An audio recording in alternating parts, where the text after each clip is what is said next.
Hello दोस्तों, स्वागत है फिर से स्टडी फॉर सिविल सर्विस के यूट्यूब प्लेटफॉर्म पर द ब्यूरोक्रेसी में। और आप लोगों ने मेंस की राइटिंग प्रैक्टिस भी शुरू कर दी होगी, ऐसा हम मान के चल रहे हैं। साथ ही साथ स्टडी फॉर सिविल सर्विस के मटेरियल को भी आपने देख लिया होगा, कितना कॉम्प्रिहेंसिवली उसको कवर किया गया है, पॉइंट टू पॉइंट। ठीक है, ना उससे बाहर ना ही उससे कुछ कम। तो जो रिक्वायरमेंट है उत्तराखंड पीसीएस मेंस की, उसको पूरी तरीके से बड़ी ही केयरफुली इस कोर्स को डिज़ाइन किया गया है सिर्फ आप लोगों के लिए। तो लास्ट लेक्चर में हमने GS1 के पॉइंट नंबर 3 को डिस्कस किया था। उम्मीद करता हूं कि आपको वो लेक्चर समझ में आया होगा। लेक्चर का तात्पर्य है आपको उस मटेरियल से कनेक्ट करके रखना जो स्टडी फॉर सिविल सर्विस की टीम ने बनाया है। ओके, तो आज हम लोग डिस्कस करने जा रहे हैं GS1 का चौथा पॉइंट। काफ़ी इंपॉर्टेंट है। आमतौर पर प्रीलिम्स एग्ज़ाम्स की तैयारी के दौरान उस पॉइंट को अक्सर लोग पढ़ते नहीं हैं, लेकिन मेंस में उसको कवरेज दी गई है, तो इसलिए ये टॉपिक काफ़ी इंपॉर्टेंट और थोड़ा सा चैलेंजिंग हो जाता है। तो उसी की मैं आपको एक रूपरेखा दिखाता हूँ। तो सबसे पहले तो मैं आपका फिर से परिचय करवा दूं कि इस बार का जो फॉर्मेट है पेपर का उत्तराखंड पीसीएस का, वो मेंस का, वो कैसा रहने वाला है। 3 अलग अलग प्रकार के क्वेश्चंस पूछे जाएंगे, 50 वर्ड्स में, 100 वर्ड्स में और 150 वर्ड्स में। 4 मार्क्स, 8 मार्क्स और 10 मार्क्स रेस्पेक्टिवली हैं। और इस तरीके से ये 200 मार्क्स का पेपर होगा। जीएस के सभी पेपर 200 मार्क्स के होंगे। इस तरीके से जीएस का वेटेज है पूरा 1200 नंबर का। ठीक है, क्योंकि 6 पेपर है। तो आइए अपने कार्यक्रम को आगे बढ़ाते हैं। और हमारा जो डिस्कशन चल रहा है वो है जनरल स्टडीज़ पेपर 1 का। और चौथा पॉइंट है post independence and consolidation reorganisation within the country. स्वतंत्रता के पश्चात देश के अंदर एकीकरण और पुनर्गठन। ठीक है, अर्थात ये जो टॉपिक दिया गया है ये आपको याद दिला रहा होगा फर्स्ट फेज ऑफ इंडिपेंडेंस की। इसकी याद दिला रहा है ये फर्स्ट फेज ऑफ इंडिपेंडेंस, जो 1947 से लेकर 1964 तक हमको देखने को मिलता है। क्या कह सकते हैं कि up to the Nehru's death, यानी कि नेहरू जी की जब तक मृत्यु नहीं हुई थी तब तक का जो फेज है उसके बारे में चर्चा हो रही है। स्वतंत्रता के पश्चात देश के अंदर एकीकरण, ठीक, और उसका पुनर्गठन। तो आप जानते ही हैं भली भांति, हिस्ट्री आपने पढ़ी ही है। 1947 में कितने लंबे संघर्ष के बाद भारत आज़ाद हुआ। ब्रिटिश लोग भारत छोड़ के चले गए, लेकिन अभी भी भारत का सबसे इम्पोर्टेंट काम पूरा नहीं हुआ है, और वो था संविधान तैयार नहीं है। यानी कि संविधान का कार्यक्रम जारी था और राजनीतिक रूप से हम क्या हो चुके थे, आज़ाद हो चुके थे। तो जो 1947 में जो गवर्नमेंट बनती है उसका स्वरूप होता है एंटरिम गवर्नमेंट का, यानी कि एक अंतरिम सरकार बनी थी जिसने अपनी देखरेख में संविधान लिखवाया। तो आप समझ सकते हैं कि 1947 में जो आज़ादी मिली वो कितने बलिदानों के बाद मिली थी, और उसके बाद की जो समस्याएं हैं वो भी कुछ कम नहीं हैं। तो ये जो शुरुआती जो समस्याएं हैं, जो चैलेंजेस हैं, इनमें कौन कौन से पॉइंट्स हमको देखने होंगे वो काफ़ी ज़रूरी है। तो ये वाला जो फेज़ है काफ़ी इंपॉर्टेंट हो जाता है इस लिहाज से। तो देखिए, आज हम लोग इसी बिंदु पे थोड़ी सी चर्चा कर लेते हैं कि वो कौन कौन से पॉइंट्स होंगे जिसमें आपको थोड़ा सा ध्यान देने की ज़रूरत है। ठीक है, तो पहला टॉपिक तो हो गया challenges related to nation building, अर्थात राष्ट्र निर्माण को लेकर जो चुनौतियां थी वो इसमें सबसे इंपॉर्टेंट टॉपिक होगा पहला, अर्थात राष्ट्र निर्माण, है ना। राष्ट्र निर्माण से संबंधित जो चुनौतियां हैं वो इसमें शामिल होंगी। क्योंकि देखिए, भारत तो आज़ाद हो गया, भारत के जो लोग हैं वो तो अभी किस बात से परिचित हैं, क्योंकि उन्होंने तो सिर्फ राजाओं का शासन देखा था। उन्हें क्या पता कि लोकतंत्र क्या होता है, कि डेमोक्रेसी क्या होती है, और किस प्रकार से इंडिया अलग अलग प्रिंसली स्टेट में बटा हुआ है ना। तो उनको कुछ ज्ञान ही नहीं है कि भारत का एक नक्शा भी होता है, कॉन्स्टिट्यूशन जैसी भी कोई चीज़ होती है। तो ये जो भारत है, जो अलग अलग प्रोविंसेस से मिलके बना है, इसको अभी नेशन बनने में थोड़ा और टाइम लगेगा। तो ये एक सबसे बड़ी चुनौती थी शुरुआत वाली, और वो चुनौती थी क्या? राष्ट्र निर्माण को लेकर। तो एक पॉइंट डिस्कशन का आपका कह सकते हैं कि आंसर राइटिंग का यहां से निकलना चाहिए। What was the challenges, immediate challenges after India got independence from Britishers. अच्छा, तो हम देखें अगर चुनौतियों की बात करें तो हमारे पास 3 अलग अलग प्रकार की चुनौतियां हैं जो आपको स्टडी फॉर सिविल सर्विस के मटेरियल में विस्तार पूर्वक देखने को मिलेंगी। यानी कि पहली, और कह सकते हैं कि जो इमीडिएट चुनौती थी वो, यानी कि पहली चुनौती, ठीक है, प्रारंभिक चुनौतियां कौन सी थी। इसी प्रकार से मिड टर्म चैलेंजेस यानी कि माध्यमिक चुनौतियां कौन सी थी, इस पर भी आपका ध्यान आकर्षित होना चाहिए। लॉन्ग टर्म यानी कि दीर्घकालिक चुनौतियां कौन सी रही होंगी। तो इन सब पॉइंट्स को अगर आप कवर करना चाहते हैं तो स्टडी फॉर सिविल सर्विस के मटेरियल को आप परचेज कर सकते हैं। पूरी तरीके से कॉम्प्रिहेंसिवली इन सब चीज़ों को कवर किया गया है, और आंसर राइटिंग में भी आपको इसमें काफ़ी मदद मिलने वाली है। ठीक है, तो चुनौतियां सिर्फ आज़ादी मिलने के बाद ख़त्म नहीं हुई, एक नए प्रकार का चैलेंज इंडिया के सामने था, और इन सब चीज़ों से निपटना कोई आसान काम नहीं था। भारत सिर्फ आज़ादी नहीं हुआ, जबकि वो बटा भी है, यानी कि इसमें पार्टीशन भी हुआ है इंडिया पाकिस्तान का। बहुत बड़ा माइग्रेशन पाकिस्तान से भारत की तरफ, भारत से पाकिस्तान की तरफ, फिर से पाकिस्तान से भारत की तरफ, और फिर से भारत से पाकिस्तान की तरफ, एक कार्यक्रम चलता रहा होगा। काफ़ी बड़े स्तर पर नरसंहार भी हुआ है, जिसे मौजूदा सरकार ने एक नया नाम भी दिया है। आप जानते ही हैं मैं किसकी बात कर रहा हूँ, क्योंकि पोस्ट इंडिपेंडेंट हम कह सकते हैं कि जो चुनौतियाँ थी वो इन सब वजहों से भी काफ़ी बढ़ गई थी।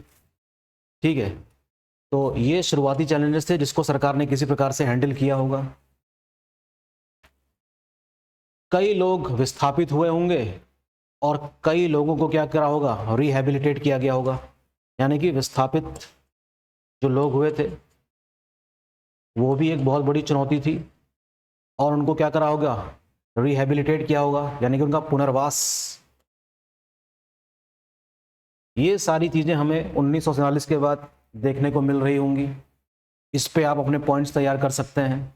स्टडी फॉर सिविल सर्विस में ये सारी चीज़ें कवर की गई हैं। Major consequences of the erstwhile British Indian partition, India's partition, यानी कि जो तथाकथित जो ब्रिटिश भारत का जो बंटवारा हुआ था उसके कौन कौन से क्या थे, कॉन्सिक्वेंसेस थे, यानी कि परिणाम, है ना। इन सब चीज़ों को भी काफ़ी अच्छी तरीके से कवर किया गया है इस वाले टॉपिक को स्टडी फॉर सिविल सर्विस के मटेरियल में। तो आप चाहें तो प्लीज़ इसको रिफ़र कर सकते हैं।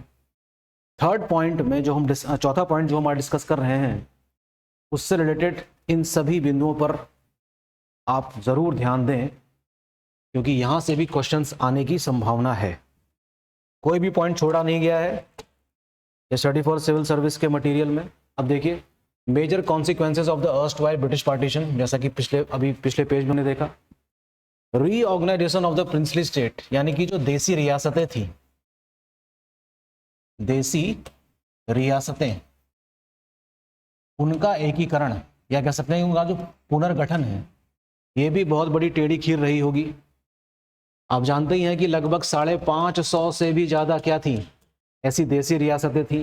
ब्रिटिश काल में ऐसी कई सारी देसी रियासतें थी, और ये सब ब्रिटिश की ही देन है। इनको कैसे समझाया जाए कि अब आप भारत में शामिल हैं, और कैबिनेट मिशन ने जो में बात लिखी गई थी कि जो संविधान तैयार कराया जा रहा है उसको मानने के लिए आपको बाध्य नहीं किया जाएगा।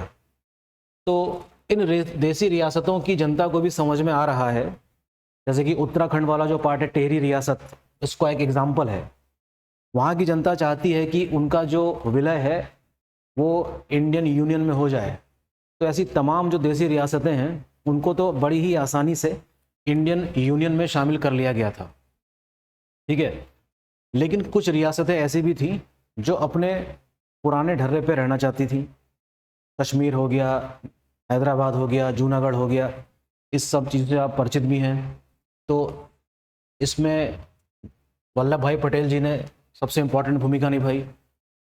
तो यहाँ से भी क्वेश्चन बन सकता है कि what was the challenges of the reorganisation of the princely states in India after partition, यानी कि आज़ादी के उपरांत इन देशी रियासतों को एकीकृत करने में कौन कौन सी चुनौतियाँ हमको देखने को मिलती हैं। इसी प्रकार देखेंगे plebiscite and military actions taken for the merger of princely state. ऐसे भी कई सारे देशी रियासतें थीं जहां पर जनमत संग्रह कराया गया और कहीं पर तो सैन्य कार्रवाई भी करी गई थी, और कैसे उनको इंडियन यूनियन में शामिल किया गया, ये भी एक बहुत बड़ी फिनोमिना रही होगी, और ये कोई आसान काम नहीं रहा होगा। आप समझ रहे हैं इस बात को।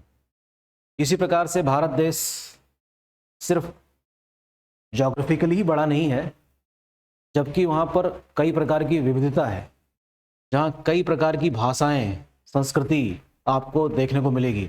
तो भाषा संबंधित, है ना, भाषा संबंधित जो चुनौतियां हैं वो भी आपको समझनी होंगी। हिंदी भाषा को लेकर क्या प्रॉब्लम्स थी, संविधान लिखा जा रहा है, किसको राष्ट्रीय भाषा घोषित की जाए, इस प्रकार की तमाम फैक्ट्स आपको हमारे मटेरियल में मिल जाएंगे। इसी प्रकार आप देखेंगे challenges related to the management of the tribal areas. अब देखिए भारत में कई सारी जनजातियां भी रहती हैं, ठीक है, कई सारी जनजातियां भी रहती हैं। इनको मैनेज करना भी इतना आसान नहीं रहा होगा, इनको भी संविधान में जगह मिलनी चाहिए। ओके, तो शेड्यूल्ड ट्राइब एक वर्ड आप देखते होंगे संविधान में, जो आपको यहाँ से निकलकर दिखाई देगा। तो इससे रिलेटेड भी बहुत बड़ी चुनौती उस समय के भारत सरकार को देखने को मिली होगी, और इन सबको मैनेज करना इतना आसान नहीं रहा होगा। इन सब की कॉम्प्रिहेंसिव कवरेज, मैं कई बार रिपीट कर रहा हूँ इस बात को, इसलिए कर रहा हूँ क्योंकि आपको स्टडी फॉर सिविल सर्विस के अलावा कहीं और देखने की ज़रूरत ही नहीं पड़ेगी, क्योंकि इस पर पॉइंट वाइज बहुत ही डिटेल तरीके से इन सभी मुद्दों पर चर्चा की गई है। ठीक है, भारत का संविधान बना 26 जनवरी 1950 को लागू हुआ, और जितने भी राज्य हैं उनका भी पुनर्गठन काफ़ी ज़रूरी था ताकि एडमिनिस्ट्रेटिव मशीनरी सही ढंग से काम कर सके। तो आप देखते ही हैं कि लिंग्विस्टिक प्रॉब्लम शुरू होती है, तेलुगु भाषा के जो लोग हैं वो आंदोलन में उतर आते हैं, और किस प्रकार से भारत सरकार ने दबाव में आकर 1953 में आंध्र प्रदेश नाम का एक नया राज्य बनाया भाषाई आधार पर। फिर आप उसके बाद देखते हैं, उसके बाद नहीं, उससे पहले ही यहाँ पर नाम आता है धर कमीशन का, यानी कि धर आयोग। उसके बाद जेवीपी कमेटी का नाम सुना होगा आपने, ठीक है, जवाहरलाल नेहरू वल्लभ भाई पटेल और पट्टाभी सीतारामैया समिति। इसके बाद फाइनली फजल अली आयोग, है ना। फजल अली आयोग की जो सिफारिशें थी वो क्या क्या थी, इससे संबंधित भी क्वेश्चन आ सकता है। हालांकि ये जो हम पढ़ रहे हैं इसमें पॉलिटी और हिस्ट्री दोनों का ही मिश्रण आपको नजर आएगा, ठीक है। और किस प्रकार से 1956 में इंडिया के स्टेट्स को रीऑर्गेनाइज किया गया, और कुछ यूनियन टेरिटरीज बनाई गई और कुछ क्या बनाए गए, राज्य बनाए गए। भारत सरकार मतलब भारत के संविधान में ये सारी व्यवस्था है कि संविधान ऐसा है कि आवश्यकता पड़ने पर उसमें कुछ चेंज किया जा सके, यानी कि अमेंडमेंट किया जा सके। तो हम देख सकते हैं कि 1956 से लेकर अब तक सन 2024 तक आप देख सकते हैं कि समय समय पर राज्य बने according to the requirement. Okay, तो आज कितने केंद्र शासित प्रदेश हैं, कितने राज्य हैं, ये सारी बातें आप जानते ही हैं। तो इन सब चीज़ों को भी समझना जरूरी है। इसी प्रकार से भारत आज़ाद हुआ और उसका आर्थिक विकास भी जरूरी है, अपने पैरों पर खड़ा करना भी उसको जरूरी है। गुलाम भारत था, लुटा पिटा एकदम से कह सकते हैं कि खोखला करके रखा था ब्रिटिश सरकार ने, या ब्रिटिश की जो नीतियां थी उनकी वजह से। तो धीरे धीरे भारत जैसे गुलाम देश को आर्थिक विकास की दिशा में भी ले जाना था। तो तत्कालीन प्रधानमंत्री नेहरू जी ने कुछ ना कुछ कदम उठाए होंगे सार्थक, और एक ऐसा मॉडल अपनाया है ना इकोनॉमिक डेवलपमेंट का, जो काफ़ी हद तक रशिया से प्रभावित था, यानी कि रूसी मॉडल अपनाया है, जिसके लिए प्लानिंग कमीशन का गठन किया गया, आप जानते ही हैं। नेशनल डेवलपमेंट काउंसिल का गठन किया गया, ये भी आप जानते हैं। हम बात कर रहे हैं दरअसल 5 ईयर प्लान्स की, यानी कि पंचवर्षीय योजनाओं की। ठीक है, तो लॉन्ग टर्म गोल सेट किया गया है फर्स्ट थिंग फर्स्ट को आधार मानकर। तो 5 ईयर प्लान यानी कि पंचवर्षीय योजनाएं, पंचवर्षीय योजनाएं आपको यहाँ पढ़नी होंगी। पहली पंचवर्षीय योजना में क्या क्या टारगेट रखे गए थे, क्या क्या चीज़ें अचीव करी गई, एग्रीकल्चर को कितना मतलब उसमें इन्वेस्ट किया गया था, कई सारे बांध बनाने के प्रोजेक्ट भी चल रहे थे। तो फर्स्ट थिंग फर्स्ट से मेरा मतलब यह है कि agriculture was at the first priority, यानी कि कृषि जो कार्य था उसको प्राथमिक कह सकते हैं कि उसको प्राथमिकता दी गई। और इसी प्रकार से डैम यानी कि बांध निर्माण काम भी शुरू होता है। तो फर्स्ट फेज ऑफ इंडिपेंडेंस में हम देखते हैं कि 3 पंचवर्षीय योजना पूरी हो गई थी, और भारत ने काफ़ी हद तक धीरे सही कुछ चीज़ें अचीव करी। लेकिन इंडिया के भी अपने कुछ चैलेंजेस हैं। पाकिस्तान और चीन जैसे पड़ोसी देश थे, जो एक तरीके से कह सकते हैं कि मित्र राष्ट्र तो नहीं है इनके। 1961 में युद्ध होता है चाइना के साथ। तो जो भी हमने अचीव किया था शुरुआत के 2 5 ईयर प्लान में, तो तीसरे 5 ईयर प्लान में वो सब हम एक प्रकार से कह सकते हैं we eventually lost whatever we have achieved in first 2 5 year plans was lost in third 5 year plan due to series of crises. Nehru's death, monsoon failure, Lal Bahadur Shastri's death, Indo-China war, Indo-Pak war. This is the series of crises what we have witnessed in the third 5 year plan.